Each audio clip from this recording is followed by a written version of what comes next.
Pamirsa, us ngemargiang soft launching dawag tanggal 17 Desember warsa kali tali 24 lintang, Turia pada Tower mangkin sampun resmi kebungkah majang kerama ya diastun wenten watesan-watesanyane.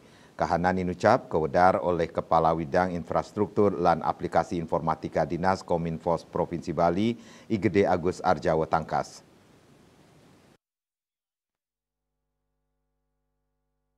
Manut Kabid Tangkas Yadiastun sampun kabungkah pengerauh kerama ke Turia pada Tower Kantun Kawotesin.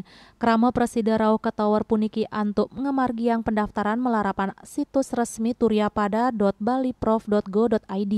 Nanging wenten makudang-kudang parindikan sane patut keelingan minakadi nenten nadosang anak alit sane durung mayu seroras warsa rauh ke Tower inucap.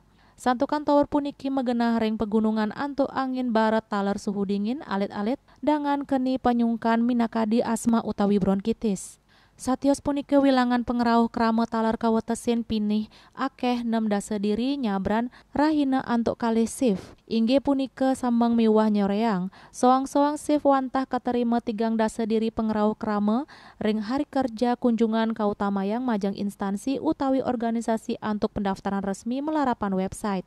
Pawatesan inucap kemargiang sangkanin kantun wenten pemeliharaan fasilitas miwah pewangunan tahap kalih sane memargi kantos bulan Juli warse kalih talis lae. Antuk penataan sane kantun ngelantur Turia pada Tower Katarke pacang dados sinelih tunggil destinasi wisata sane naut uratian krama wiadin wisatawan mancanegara. Yasari Yuli, Bali TV.